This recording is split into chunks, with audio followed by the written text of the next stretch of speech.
وبركاته إن الحمد لله نحمده ونستعينه ونستغفره ونؤمن به ونتوكل عليه ونعوذ بالله من شرور أنفسنا ومن سيئات أعمالنا من يهده الله فلا مضل له ومن يضلل فلا هادي له أشهد أن لا إله إلا الله وحده لا شريك له وأشهد أن محمدا عبده ورسوله أما بعد فأعوذ بالله من الشيطان الرجيم بسم الله الرحمن الرحيم يا أيها الناس اتقوا ربكم الذي خلقكم من نفس واحدة وخلق منها زوجها وبث منهما رجالا كثيرا ونساء واتقوا الله الذي تساءلون به والأرحام إن الله كان عليكم رقيبا يا أيها الذين آمنوا اتقوا الله وقولوا قولا سديدا يصلح لكم أعمالكم ويغفر لكم ذنوبكم ومن يطع الله ورسوله فقد فاز فوزا عظيما يا أيها الذين آمنوا اتقوا الله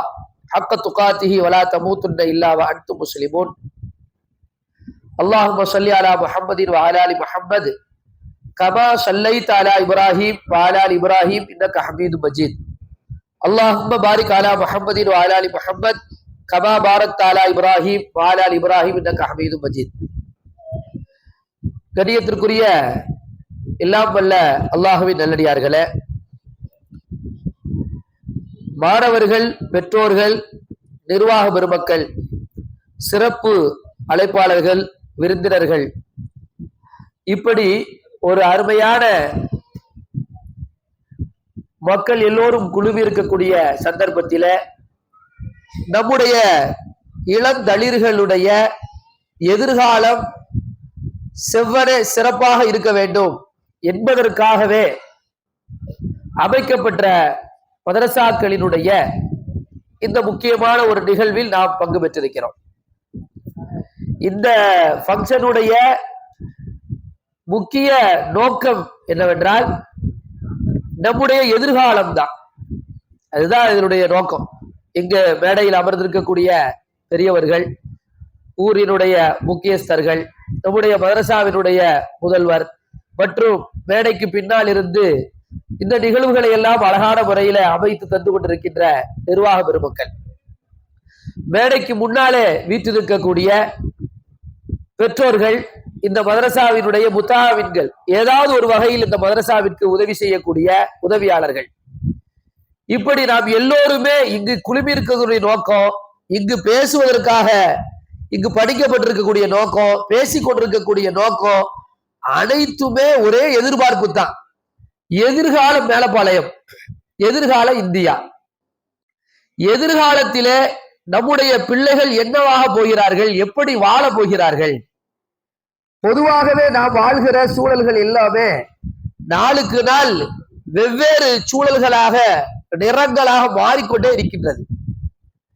பிள்ளைகளுடைய எதிர்காலத்தை கொஞ்ச நேரம் யோசித்து பார்த்தால், நாம பேசிட்டு அப்படியே போயிடலாம்.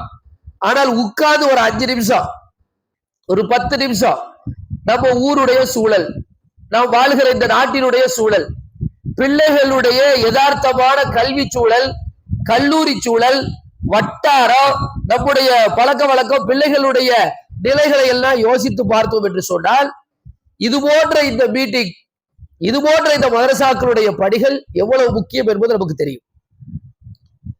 பொதுவாக அடிப்படையில் ஒரு விஷயத்தை நாம் விளங்கிக் கொள்ள வேண்டும். அந்த ஒரு அடிப்படையை தான் இன்ஷா அல்லாஹ் இன்றைக்கு பேசுவதாக இருக்கிறேன்.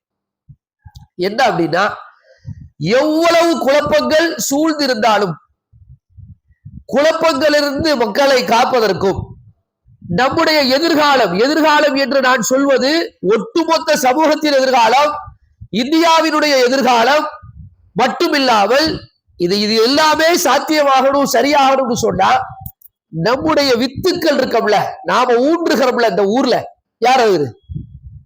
யாரு? நம்முடைய பிள்ளைகள். இந்த சீட்ஸ், இந்த விதைகள் இருக்கின்றதே சரியாக பராமரிக்கப்பட வேண்டும். திடீரென்று எதிர்காலம் வந்து விடாது. திடீரென்று ஒரு மரம் முளைச்சிருமா? திடீர்னு பார்த்தா வீட்டுக்குள்ள ஒரு மாங்காய் மரம் இருந்துச்சு, மாம்பழம் தந்துச்சு அப்படி சொன்னா சரியாது. ஒரு மாமரம் வரணும்னா, ஒரு ரோஜா செடி வரணும்னா, ஏதாவது ஒரு வேப்ப மரம் நிழல் தரணும்னா அதுக்கு சில உழைப்புகள் இருக்கிறது. இருக்குதா இல்லையா? எவ்வளவு உழைப்பு இருக்கு. அதை விதை போடணும், அல்லது கன்றை நடணும், அதை பாதுகாக்கணும், அதுக்கு சரியான முறையில தண்ணீர் பாய்ச்சணும், அதை சரியா பராமரிக்கணும். இடையில பல பிரச்சனைகள் வருவதற்கு வாய்ப்புகள் இருக்கிறது. காஞ்சி போயிரும், ரொம்ப வெயில் அடிச்சனா ஒரு நாள் சரியா பராமரிக்க விட்டுனா அதனால பிரச்சனை ஏற்படலாம். ஆடு மாடுகள் உண்டு ஒன்றுமில்லாமல் ஆக்கிட்டு போயிடலாம். இதையெல்லாம் தாண்டித்தான் ஒரு மரம், இதையெல்லாம் தாண்டித்தான் ஒரு பூ, இதையெல்லாம் தாண்டித்தான் ஒரு பழம், இதையெல்லாம் தாண்டித்தான் நாம் அனுபவிக்கின்ற அனைத்தும் என்றால் நம்முடைய பிள்ளை ஒரு நாள் சிந்தனையில சரியாயிருவானா? ஒரு நாள் மீட்டிங்ல சரியாயிர முடியுமா? யோசித்து பார்க்க வேண்டுமா இல்லையா? அப்ப அதுதான் நம்ம எதிர்காலம் என்றால் சாதாரண விஷயம் இல்லை. அப்படியே இன்னொரு 30 வருஷத்துக்கு பின்னாடி போய் பார்த்தா இங்க இருக்கக்கூடிய எத்தனை பேர் இருப்போ நமக்கு தெரியாது. ஒருவேளை நம்ம பிள்ளை நம்ம வயசு வரைக்கும் இருக்கான்னு வச்சுக்கிடுங்க, அவன் இருப்பான். அப்ப இருப்பானா இல்லையா? ஒருவேளை நம்ம வயசு வரைக்கும் அல்லாஹ் வச்சிருந்த அல்லாஹ் ரப்புல் ஆலமீன் அதை மறைத்து வைத்திருக்கிறான். இன்னல்லாஹ இன்தஹு இல்மு ஸாஅ வ யுனஸிலுல் கைஸ் வ யஅலமு மா ஃபில் அர்ஹாம். ஒரு மனுஷன் எப்ப இறந்து போவான், ஒரு மனுஷன் எந்த ஊர்ல இறந்து போவான், ஒரு மனுஷன் நாளைக்கு என்ன சம்பாதிப்பான், எல்லாம் அல்லாஹ்க்கு தான் தெரியும். அப்படி இருக்கும்போது அந்த 30 வருஷத்துக்கு பிறகு என் புள்ள என்னவா இருக்க போறான் அந்த மண்ணுல? இன்னைக்கு ஏதோ கொஞ்சம் கொஞ்சமா ஒரு நல்லவர்களுடைய தொடர்புகளோ ஏதாவது ஒரு வகையில ஒரு பயான்களோ கேட்டு ஓரளவுக்கு ஜஸ்ட் பாஸ் ஆகுது நம்ம வாழ்க்கையில ஆகிறோம். ரப்புல் ஆலமீன் நம்முடைய அமலை ஏற்றுக்கொள்ளட்டும் இன்ஷா அல்லாஹ், நம்முடைய இபாதத்தை ஏற்றுக்கொள்ளட்டும், சலாமத்தான ஒரு மரணத்தை நமக்கு தரட்டும் இன்ஷா அல்லாஹ். நம்முடைய பிள்ளை என்னவா இருக்க போறான் யோசிக்கணுமா இல்லையா? நாம இருக்க மாட்டோம். அப்ப இப்ப நம்ம பிள்ளைய கையை பிடிச்சு இன்னைக்கு நாம போற ஏதாவது ஒரு வகையில இன்றைக்கு எவ்வளவு பெரிய ஆளாக இருக்கட்டும், எவ்வளவு பெரிய சிந்தனையாளர்களாக இருக்கட்டும், அவர்கள் எல்லோரும் ஒரு கட்டத்தில் யாரோ ஒருவரால் கை காட்டி பிடிச்சு கூட்டி போகப்பட்டவராக இருப்பாங்க. அப்ப நான் என்ன பொதுவாக இந்த பிள்ளைகளுடைய எதிர்காலம், நம்முடைய வீட்டு எதிர்காலம், நாட்டு எதிர்காலம், இதை சிந்திக்கக்கூடிய நேரத்துல அடிப்படையில் ரசூல் ஸல்லல்லாஹு அலைஹி வஸல்லம் அல்லாஹ் ரப்புல் ஆலமீன் ஒரு அளவுகோலை தர்றான்.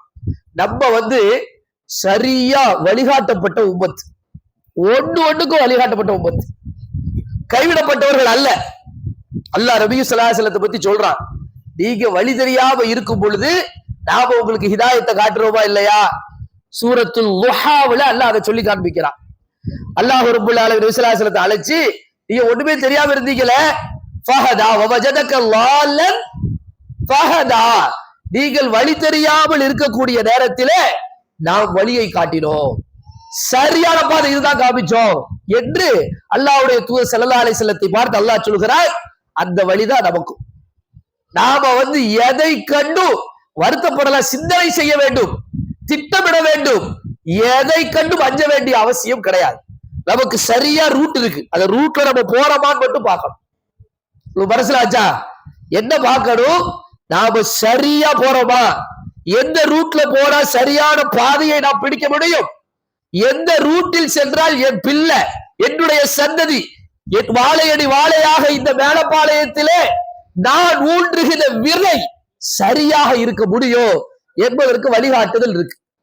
அல்லாஹ் ரப்புல் ஆலமீன் சூரத்துல் ஜுமா என்கிற அத்தியாயத்திலே 62வது அத்தியாயம் 2வது வசனம், இத போய் நீங்க படிச்சு பாருங்க இன்ஷா அல்லாஹ். வீட்டுல போய் படிச்சு பாப்பீங்களா? பாப்பீங்களா?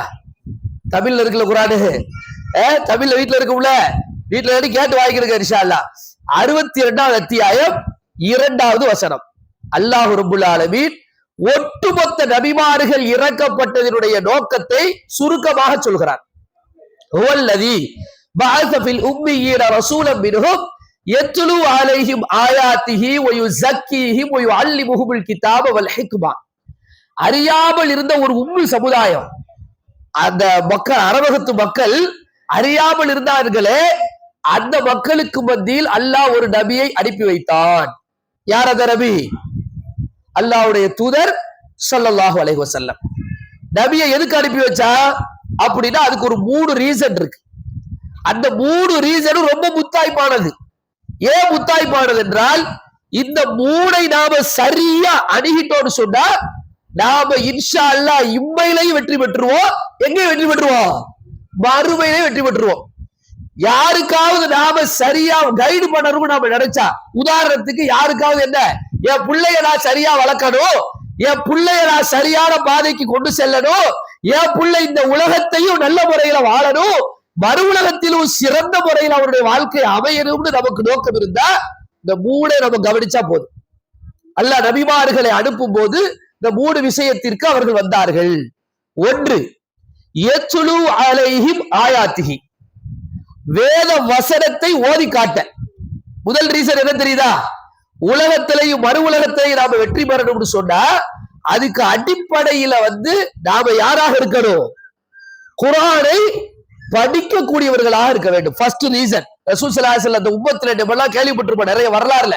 ஐயாபுல் ஜாஹிலியா, இருண்ட காலம், மோசமான காலம், வட்டியிலும் விபச்சாரத்திலும் ஒழுக்க குற்றச்சாட்டுகளிலும் ஒழுக்க குற்றத்திலும் மதுவிலும் இன்னும் எத்தனையோ கேளிக்கைகளிலே, இணை வைப்புகளிலே, மனமைத்தனங்களிலே, மூட நம்பிக்கைகளிலே வீழ்ந்திருந்த அந்த சமுதாயத்தை அப்படியே ரசூல் ஸல்லல்லாஹு அலைஹி வஸல்லம் மாத்துறாங்களா இல்லையா? புரட்டி காமிச்சாங்களா இல்லையா? உமர் அலி எல்லாருக்கும் யாருங்க முன்னாடி? உமர் அலி யாரு?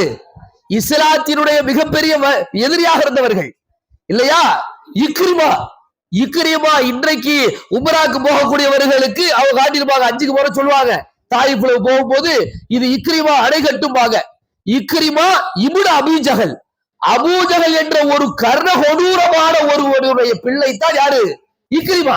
இஸ்லாத்தை தழுவுகிறார். பத்ரிலே, உஹதிலே, கந்தக்கிலே என்று இஸ்லாத்துக்கு எதிராக செயல்பட்ட ஒரு மனுஷன் அப்படியே இஸ்லாத்தை ஏற்றுக்கொண்டு இஸ்லாத்தில் மிகப்பெரிய தியாகியாக இன்றைக்கும் அவருடைய பேரு மக்கத்து மண்ணில் சொல்ற அளவுக்கு வாழ வைத்ததின் அடிப்படை இந்த சூத்திரம் தான். நம்பர் 1, வேதத்தை மக்களுக்கு புரிய வைக்கணும். பிள்ளைகளுக்கு என்ன சொல்லி கொடுக்கணும்? வேதம்னா என்னது? குர்ஆன் இருக்கா இல்லையா? இத நாம பிள்ளைகளுக்கு அரபுல மட்டும் இல்ல தமிழிலேயும் கற்றுக் கொடுக்கிறதுக்கு ஒரு ரூட்டை போட்டு விட்டுட்டோம்னு சொன்னா ஒழுக்கமான, உருக்கமான, சரியான முறையில அதை அவ படிக்கக்கூடிய ஒரு சூழல் இருந்துச்சுன்னா இன்ஷா அல்லாஹ் ஃபர்ஸ்ட் பாயிண்ட் ஓகே. நம்ம பிள்ளை ஒரு சரியான பாதையில அவரை நம்ம என்ன செஞ்சிடலாம்? தூக்கிட்டு போயிடலாம். இரண்டாவது, நபிமார்கள் ஏன் அனுப்பப்பட்டார்கள் என்று சொல்லும் பொழுது அல்லாஹ் சொல்றான், வேதத்தையும் ஞானத்தையும் கற்றுக் கொடுப்பதற்காக. எதுக்காட்டியா? வேதத்தையும் ஞானத்தையும் ஒரு உம்மத்தை மாற்ற வேண்டும் என்று நினைத்தால், ஒரு புரட்சி செய்ய வேண்டும் என்று நினைத்தால், கஞ்சா மூலமாக மக்கள் சீரழிகிறார்கள், மதுவின் மூலமாக இளைஞர்கள் சீரழிந்து கொண்டிருக்கிறார்கள், செல்போன் மூலமாக, இணையதளங்கள் மூலமாக, சோசியல் மீடியாக்கள் மூலமாக, வாட்ஸ்அப் மூலமாக, ட்விட்டர் மூலமாக, பேஸ்புக் மூலமாக, இன்னும் இது போன்ற எத்தனையோ தளங்களின் மூலமாக பெற்றோர்களாக இருக்கக்கூடிய நமக்கு தெரிந்த அல்லது நமக்கு தெரியாத, புரியாத இது போன்ற பல விஷயங்களால் நம் வீட்டு இளம் பிள்ளைகள், இளம் ஆண்கள், இளம் பெண்கள் கெட்டுக்கொண்டிருக்கின்றார்கள் என்றால் இவர்களை எல்லாம் காப்பாற்றுவதற்கு முதலிலே குர்ஆனை அவர்கள் சரியாக ஓதக்கூடியவர்களாக மாறி இருக்க வேண்டும். இரண்டாவது, குர்ஆனில் உள்ளதையும் கிதாபையும் ஹிக்மத்தையும் கற்றுக் கொடுக்கப்பட வேண்டும். அதுல மட்டுமே நம்ம தான் ஜாயின் பண்ணணும். ஜாயின் பண்ணிட்டோம்னா நம்மளுடைய அமானித பொறுப்பு நீங்கிடும். அமானிதமா இல்லையா? பிள்ளைய ரப்புல் ஆலமீன் தாமதப்படுத்தும் போது சங்கடப்படுறோமா இல்லையா? சில பேருக்கு அல்லாஹ் குழந்தை பாக்கியத்தை கொடுக்கல. அல்லாஹ் ரப்புல் ஆலமீன் நாடியவர்களுக்கு பெண் பிள்ளைகளை கொடுப்பான், நாடியவர்களுக்கு ஆண் பிள்ளைகளை கொடுப்பான், நாடியவர்களுக்கு பெண் பிள்ளைகளையும் ஆண் பிள்ளைகளையும் சேர்த்து கொடுப்பான். சில பேரை சோதிப்பதற்கு பிள்ளை இல்லாமல் ஆக்குவான், தாமதமாகவும் ஆக்குவான். இப்ராஹிம் அலைஹிஸ்ஸலாத்தை தாமதமாக்குறானா இல்லையா? ஜக்கரியா அலைஹிஸ்ஸலாத்தை தாமதமாக ஆக்குறானா இல்லையா? அந்த மாதிரி அல்லாஹ் தாமதமா கொடுத்து எடுக்கவும் செய்வான். ஸல்லல்லாஹு அலைஹி வஸல்லத்துடைய ஆண் பிள்ளைகள் இறந்து போனாங்களா இல்லையா?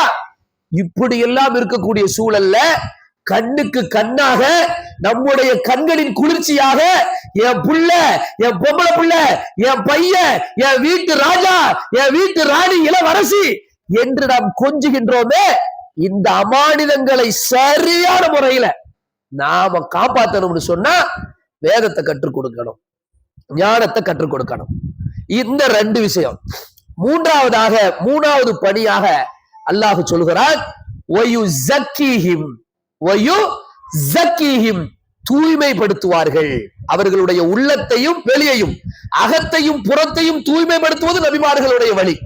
இது என்ன சரி, எது தவறு, எது நீ சொல்ற சொல்லுல எது கூடும், நீ சொல்ற சொல்ல எது கூடாது, நீ செய்யற செயல்ல எது கூடும், நீ செய்யற செயல்ல எது கூடாது. மனசால் நீ எதை நினைத்தால் சரியாக இருக்கும், எதை நினைத்தால் சரியாக இருக்காது என்று தவறிலிருந்து அப்படியே அறுத்தெடுப்பது நபிமார்களுடைய பணியாக இருந்துச்சு. 3 விஷயம் என்ன சொல்லுங்க பாப்போம். ஒண்ணு, குர்ஆனை ஓதி காண்பிப்பது. 2வது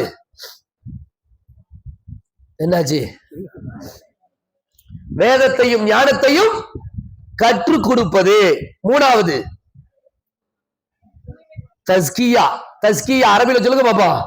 தஸ்கியா தூய்மைப்படுத்துவது. இந்த 3 விஷயம் மட்டும் சரியாக நடந்து விட்டால் ஒருவனுடைய வாழ்க்கையில் மிகப்பெரிய மாற்றம் ஆரம்பித்திருக்கு. கொஞ்சம் கவனிச்சு பாருங்க, நான் பேசிட்டே இருக்கேன், நீங்களும் கவனமா கேட்கறீங்க, உண்மையிலே நல்ல அட்டென்ஷன் பண்றீங்க. ஆனாலும் சொன்னதை திரும்ப சொல்ல முடியல. ஏன் தெரியுமா?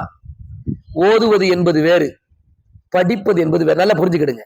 அட்டென்ஷன் பண்ணலாம், பயான கேட்கலாம், அதை திரும்ப முறைப்படி சொல்ல முடியுமா என்று கேட்டால் சொல்ல புரிஞ்சுக்குவீங்க. சொன்னவன் ஆமா இதை சொன்னாங்க விளங்கிடுவோம், ஞாபகம் வரும். திரும்ப சொல்லணும் அப்படின்னா பேனாவை பிடிச்சி எழுதுனா தான் வரும். புரியாது? அதான் கற்றுக் கொடுப்பது. ஃபர்ஸ்ட் சும்மா சொல்லுவது, நான் சொல்றேன்ல சொல்றது. 2வது வாங்க, அசம்பாத்து புரிஞ்சுச்சா, ஒசம்பாத்து புரிஞ்சுச்சா, பாத்திமா புரிஞ்சுச்சா, என்னமா கேட்டிய டவுட் எதுவும் இருக்குதா, என்ன டவுட் இருந்தா கேளு, இப்படி சொல்றமா இல்லையா? இதுதான் என்ன இன்டராக்டிவ் சொல்லுவாங்க. ஒருத்தருக்கு ஒருத்தர் உள்ள போய் உனக்கு புரிஞ்சுச்சா புரியலையா திரும்ப கேளு, திரும்ப சொல்லணுமா என்று சொல்வதற்குத்தான் தாலீம் என்று சொல்வார்கள். என்ன சொல்லுவாங்க?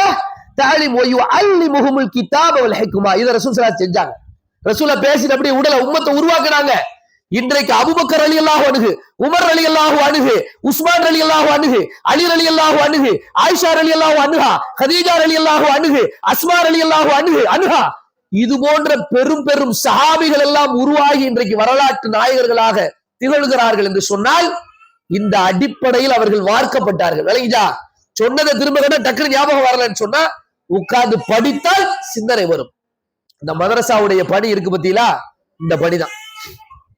இந்த மதரசா நடக்குது இன்னைக்கு, மதரசத்துல் இஹ்சான் என்றும் பிள்ளைகளுடைய நிகழ்ச்சிகள் எல்லாம் நடந்திருக்கும். இப்ப எனக்கு முன்னாடி சகோதரர்கள் ஒரு உஸ்தாத் அவர்கள் என்ன செஞ்சாங்க, இந்த மதரசாவில் நடக்கக்கூடிய பணிகளை பற்றி சொன்னார்கள். இந்த மதரசாவில சுமார் 25 உஸ்தாதுகள், 25 ஆசிரியர்கள் என்ன பணியை செய்யறாங்கிறீங்க? என்ன சொல்லி கொடுக்குறாங்க? என்ன சொல்லி கொடுப்பாங்க? எங்க கராத்தே போடுவது எப்படி சொல்லி கொடுப்பாங்களா? தக்கடி கிண்டுவது எப்படி இதான் சொல்லி கொடுக்காங்க. என்ன சொல்லி கொடுப்பாங்க? குர்ஆனை சொல்லி நல்லா விளங்கிடுங்க. இங்க நீங்க வந்திருக்க பெற்றோர்களாக உங்களுக்கு பொறுப்பு இருக்கு. 2 விஷயம் சரியாகணும். ஒன்று, பெற்றோர்கள், சிறந்த பெற்றோர்கள் இருக்கின்றார்கள். ஆசிரியர்கள் இல்லைன்னா என்ன ஆகும்? கதை கந்தலாயிரும், கதை கந்தலா போயிரும். சிறந்த ஆசிரியர்கள் இருக்கிறாங்க, பெற்றோர்கள் இல்லைன்னு வைங்க என்ன ஆகும்? கதை புதியதா இல்லையா? 2 தரப்பு இருக்கணும். ஒரு உதாரணத்துக்கு ஒருவரை சொல்லுகிறேன், ஞாபகம் வைத்துக் கொள்ளுங்கள். ஸைத் பின் சாபித் ரலியல்லாஹு அன்ஹு. வரலாற்றில் இன்னைக்கு ஒவ்வொருவரும் ஒரு ஆளும் அவருக்கு நாம நன்மை சம்பாதிக்கிறோம். எப்படின்னு சொல்லுங்க பாப்போம். ஸைத் பின் சாபித் ரலியல்லாஹு இருக்கார்ல, அந்த சஹாபிக்கு நாம ஒவ்வொருவரும் ஏதாவது ஒரு வகையில் நன்மையை சம்பாதிச்சு கொடுத்துக்கிட்டு இருக்கிறோம். எப்படின்னு சொல்லுங்க பாப்போம். குர்ஆன் ஓதுவதின் மூலமாக. ஏன்? மாஷா அல்லாஹ், சரியான பதில். ஏமா குர்ஆன் ஓதுனா அவருக்கே நன்மை போகும், நமக்கு தான் நன்மை வரும். ஏன் அவங்களுக்கே நன்மை போகுது? என்னமா மொழிபெயர்க்கலையம்மா, வேற குர்ஆனை தொகுத்ததால். குர்ஆனை தொகுக்கிற பணி இன்னைக்கு நம்ம ஓதுறோமா இல்லையா? குர்ஆன் சூரத்துல் பக்ரா 114 அத்தியாயங்கள், 114 அத்தியாயம், 30 ஜுஸுக்கள் இன்றைக்கு சேர்க்கப்பட்டிருக்கிறது. அல்லாஹ்வுடைய தூதர் ஸல்லல்லாஹு அலைஹி வஸல்லம் மௌத்தாகின்ற வரைக்கும் இந்த குர்ஆன் என்பது மனிதர்களுடைய உள்ளங்களிலே, மரப்பட்டைகளிலே, மிருகங்களுடைய எலும்புகளிலே, தோள்களிலே இவைகள் தான் இருந்துச்சு. முஹம்மது ஸல்லல்லாஹு அலைஹி வஸல்லம் இறந்து போறாங்க, அபூபக்கர் ரலியல்லாஹு ஆட்சி காலம் வருகிறது, ஒரு யுத்தம் நடக்கின்றது. ஹாஃபில்களாக பார்த்து தேடி தேடி தேடி தேடி தேடி கொலை செய்கிறார்கள். ஹாஃபில்களாக கொலை செய்கிறார்கள். இன்னைக்கு உங்க பிள்ளைகளை குர்ஆன் ஓத வைக்கிறீங்களே, இந்த உம்மத்துக்கு நீங்க செய்யற மிகப்பெரிய ஒரு உதவி இது. ஞாபகத்துக் கொள்ளுங்க. அல்லாஹ்வுடைய பாதையிலே ஃபீ சபீலில்லாஹ் உங்களுடைய பிள்ளைகள் இங்கு மனனம் செய்கிறார்கள், குர்ஆனை ஓதுகிறார்கள், குர்ஆனை கற்கிறார்கள், ஹதீஸை தெரிந்து கொள்கிறார்கள், மார்க்க சட்டங்களை படிக்கின்றார்கள் என்று சொன்னால் இந்த உம்மத்துக்கு நீங்க செய்யற மிகப்பெரிய ஒரு அர்ப்பணம். அது மட்டும் இல்ல, உங்க பிள்ளைக்கு நீங்க செய்யற ஒரு மிகப்பெரிய ஒரு கடமை. இந்த சமுதாயத்தினுடைய எதிர்காலம், இந்த நாட்டினுடைய எதிர்காலத்தை சீர்படுத்துறதுக்கு நீங்க செய்யக்கூடிய மிகப்பெரிய உழைப்பு. ஸெய்த் பின் சாபித் ரலியல்லாஹு தஆலா அன்ஹு அவர்கள் இந்த ஹாஃபில்கள் கொல்லப்படுறாங்க அபூபக்கர் ரலியல்லாஹு அன்ஹு அந்த நேரத்துல மஷ்வரா பண்றாங்க. ஃபர்ஸ்ட் யார் இந்த குர்ஆன் ஹாஃபில்களா பார்த்து கொல்லப்படுறாங்க? குர்ஆன் ஃபுல்லா மனிதர்களுடைய மனங்கள்ல தான் இருக்குது, மரப்பட்டைகள்ல தான் இருக்குது, எலும்புகள்ல தான் இருக்குது, தோள்கள்ல தான் இருக்குது. இப்ப மனிதர்கள் கொல்லப்பட்டே வந்து விட்டார்கள் என்று சொன்னால், குர்ஆனை சுமந்தவர்கள் கொல்லப்பட்டார்கள் என்றால் குர்ஆனுடைய பாதுகாப்பு என்பது கேள்விக்குறியாகிவிடும். என்ன செய்யறது? குர்ஆனை தொகுக்க வேண்டும் என்று உமர் ரலியல்லாஹு அன்ஹு, அபூபக்கர் ரலியல்லாஹு அன்ஹு இணைந்து முடிவு எடுக்கின்றார்கள். அப்ப யார்கிட்ட இந்த பொறுப்பை கொடுக்கணும்னு வரும் பொழுது யார்கிட்ட கொடுத்தாங்க? ஸெய்த் பின் சாபித் ரலியல்லாஹு அன்ஹு கிட்ட கொடுத்தாங்க. ஏன் கொடுத்தாங்க தெரியுமா? ஸெய்த் பின் சாபித் ரலியல்லாஹு அன்ஹு ஏன் கொடுத்தாங்க தெரியுமா? அப்படியே வரலாறு கொஞ்சம் பின்னாடி போய் பார்த்தா, ஒரு அம்மா ஒரு 10 வயசு பையன், ஒரு 10 வயசு பையனை ஸல்லல்லாஹு அலைஹி வஸல்லம் வந்து ஒப்படைக்கிறாங்க. யா ரசூலுல்லாஹ், அல்லாஹ்வுடைய தூதரே, என் பையனுக்கு அதிகமா ஞாபக சக்தி இருக்கு. நல்ல விளங்கிடுங்க. நம்ம வீட்டுல உள்ள பையர்களுடைய பிள்ளைகளுடைய குழந்தைகளுடைய திறமைகளை பெற்றோர்கள் அறிகிறார்கள் இல்ல, யாருக்கு தெரியும்? ஆசிரியர்கள் கண்டுபிடிச்சிருவாங்க. ஆசிரியர் அந்த ரூட்ல இருக்காங்களா? 100 பிள்ளைகளை பார்ப்பாங்க, 25 பிள்ளைகளை பார்ப்பாங்க, 50 பிள்ளைகளை பார்ப்பாங்க, 500 பிள்ளைகளை பார்ப்பாங்க. அவர்களுடைய அனுபவத்துக்கு தகுந்த பிள்ளைகளை பார்ப்பார்கள். அவர்களுக்கு தெரியும் இந்த பையன் இந்த பையன் இவ்வளவு திறமையா இருக்கானே. அவருடைய கண்டுபிடிப்புலாம் அவங்களுக்கு தெரியாது. தெரியும், நிறைய பேருக்கு தெரியாது, சொல்ல முடியாது. நிறைய பேரண்ட்ஸ் எப்படி பேசுறீங்க அப்படின்னா, என் பிள்ளைக்கு நல்ல மாதிரி குர்ஆனை சொல்லி கொடுங்க, நல்ல மாதிரி மனப்பாடம் பண்ண வைங்க, உங்க பொறுப்பு தான் அப்படின்னு நிறைய பேர் எங்கிட்ட எல்லாம் நிறைய பேரண்ட் என்ன சொல்லி இருக்கிறாங்கன்னா, முட்டிக்கு கீழே என்ன வேணாலும் செஞ்சுக்கிட்டு இருக்கிறாங்க. முட்டிக்கு கீழே என்ன வேணாலும் செய்ய, ஏன்னா அளவே காமிக்க வேண்டியதாச்சு, ஏன்னா வெளுங்கன்னு சொல்றாங்க. அதுக்குன்னு வெளுக்கலாம் மாட்டோம், வெளுக்க செய்வோம். எங்க புள்ளங்க, உங்க வீட்டு பிள்ளையா? எங்க பிள்ளை மதிப்பீட்டை பற்றி பேசி கொண்டிருக்கும் போது அவங்க சொல்றாங்க, இந்த மாதிரி அசர்த்து சொல்றாங்க 14 லட்சம் ரூபாய். அப்ப 14 லட்சம் ரூபாய் செலவு பண்ணுகிற அளவுக்கு, அதை ரொட்டேஷன் பண்ற அளவுக்கு, அதை வந்து எவ்வளவு பேரை சந்திக்க வேண்டியிருக்கு, எத்தனை பேர்ட்ட ஸ்பான்சர் கேட்கணும், ஏன் அவ வீட்டுல பந்தல் போடுறதுக்கா, அவ வீட்டுல வேற ஏதாவது ஜாமான் வாங்குறதுக்கா, வேற ஏதாவது வந்து நகை எதுவும் வாங்கி வைக்கிறதுக்கா? கிடையாது. அல்லாஹ் ரப்புல் ஆலமீன் நமக்கென்று ஒரு காலத்தை தந்திருக்கிறான். ஒரு 50 வருஷ காலம் இந்த உலகத்தில் வாழ்வோமா? 40 வருஷ காலம் வாழ்வோமா? நான் வாழக்கூடிய காலகட்டத்தில் எனக்கு ரப்பு தந்த இந்த அறிவை நான் என்ன செய்ய போறேன்? இந்த பணி நமக்கு இருக்குல்ல. அல்லாஹ் சொல்றான் 5வது அத்தியாயம் 2வது வசனம், தஆவனு அலல் பிர்ரி வத்தக்வா, நன்மையிலும் இறையச்சத்திலும் ஒருவருக்கொருவர் சேர்ந்து கொள்ளுங்கள், சேர்ந்து நில்லுங்கள், அப்பதாங்க வெற்றி கிடைக்கும். ஒருவருக்கொருவர் சேர்ந்து நிக்கணும். அந்த அடிப்படையில தான் இந்த நிர்வாகம் ஒவ்வொரு ஆளும் வேலையை விட்டு வர மாசாக்கடி கூப்பிட்டுருக்காங்க. எதுக்கு வந்து நிக்கிறாங்க? ஒரே ஒரு ரப் அல்லாஹ் நமக்கு இந்த கட்டளையை போட்டிருக்காங்க. அதுக்காண்டி படிச்சு, அதனால நீங்க ஒப்படைக்கிற பிள்ளைகளை ஆசிரியர்கள் கண்டிப்பா விழுத்துருவாங்க. அதெல்லாம் கிடையவே கிடையாது. ஆசிரியர் என்ன செய்வாங்க? உங்க பிள்ளை நல்ல குர்ஆன் ஓதணும், நல்ல படிக்கணும், நல்ல ஒரு நாலேஜ் பர்சனா வரணும், ஃபிக்ஹ் மார்க்க சட்டங்களை நல்லா தெரிஞ்சுக்கணும் அப்படின்னா அதுக்காக சில கண்டிஷனை போடதான் செய்வாங்க. நீங்க போட மாட்டீங்களா? கருவேப்பிலை கொத்தமல்லி வாங்கிட்டு வா சொல்லுவீங்க, போலதான் என்ன செய்வியா? செல்ல குட்டின்னு ஊட்ட வச்சுவியா? ஒத்தைப்பிய வரல வராதா? அந்த சில நேரங்கள்ல சில கண்டிப்புகள் இருக்கும், சில கண்டிப்புகள் இருக்கு. அதாவது வளல் விடுறாதான் சேர்ந்துக்கணும். நாம சேர்ந்து ஒரு சிறந்த உம்மத்தை ஒரு உருவாக்குவோம் இன்ஷா அல்லாஹ். அப்படி நாம் உருவாக்குவோம் என்று சொன்னால் மேலப்பாளையத்தினுடைய எதிர்கால சூழலை மாற்ற முடியும் இன்ஷா அல்லாஹ். நம்முடைய வட்டார சூழலை மாற்ற முடியும். இன்னைக்கு பிரச்சனைன்னு பேசணும் தாங்காது, அவ்வளவு பிரச்சனைகள் இருக்கு, இருக்கா இல்லையா? நம்முடைய வட்டாரத்தில் நடந்த பிரச்சனைகளை பேசுவோமா? என்னென்ன ஒழுக்க சீர்கேடு இளைஞர்களுக்கு மத்தியில வந்திருக்குன்னு பேச முடியுமா? இளம் பிள்ளைகளுக்கு மத்தியில வந்திருக்குன்னு பேச முடியும்? பேச என்ன ஆகும்? மேலப்பாளையத்தில் படிக்கக்கூடிய பிள்ளைகளுக்கு மத்தியில திட்டமிட்டு புகுத்தப்படுகின்ற குற்றங்கள், திட்டமிடாமல் யதார்த்தமாக வருகின்ற செயல்பாடுகள் தாங்குமா? அப்ப இதுல இருந்துதான் காப்பாற்றப்படணும்னா நம்ம சேர்த்து நிப்போமா இன்ஷா அல்லாஹ். அல்லாஹ் அப்படிப்பட்ட ஒரு வாய்ப்பை தரணும். இன்னொரு முக்கியமான கோரிக்கை, இது போன்ற மதரசாக்கள் நம்ம ஊர்ல நிறைய நடக்குது. உங்க வட்டாரம், உங்க தெருவுல, இந்த வீரா தெருவுல இந்த மதரசா சிறப்பாக நடைபெறுகிறது என்று சொன்னால் அதற்கு நீங்க என்னென்ன வகையில ஒத்துழைப்பு செய்யணுமோ அதுல ஒத்துழைக்கணும் இன்ஷா அல்லாஹ்.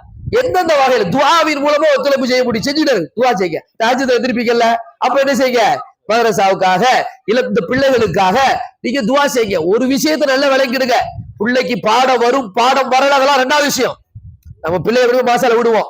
சில பிள்ளை நல்ல மனப்பாடம் பண்ணிட்டு போவான், சில பிள்ளை மனப்பாடமே பண்ண மாட்டான். ஆனால் ஒன்று, அவன் காட்சி பாக்குற பத்திலா நல்ல காட்சிகளை இங்க இருந்த கொஞ்ச நேரம் நல்ல விஷயத்த பார்ப்பான், குரானை பார்த்துட்டே இருப்பான், நல்லவர்களை பார்த்துட்டே இருப்பான், நல்ல இளைஞர்களை பார்ப்பான். இவ்வளவு அண்ணன் செய்யறாங்களே, இப்படி படி செய்யறாங்களே, இப்படிலாம் இருக்காங்களோ. அங்க போன சினிமாக்களை எதை காட்டுவான், எப்படி குத்தாட்டம் போட காட்டுவான், எப்படி கூகுன்னு ஆடணும்னு காட்டுவான், அதெல்லாம் காட்டுவான்.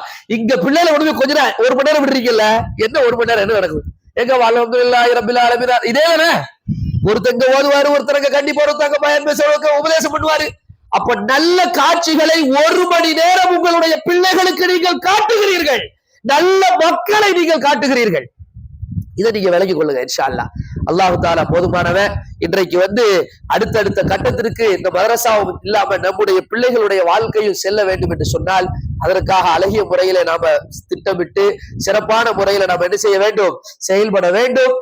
மாணவர்கள், ஆசிரியர்கள், பெற்றோர்கள், நிர்வாக பெருமக்கள், ஊருடைய முக்கியஸ்தர்கள் என்று எல்லோருமாக சேர்ந்து சிறப்பான உம்மத்தை கட்டி அமைக்கக்கூடிய பணிகள்ல ஒன்றாக இருப்போம், ஒன்றாக செயல்படுவோம். அல்லாஹ் நம்முடைய செயல்பாடுகளை மக்பூலாக ஆக்கி தருவானாக.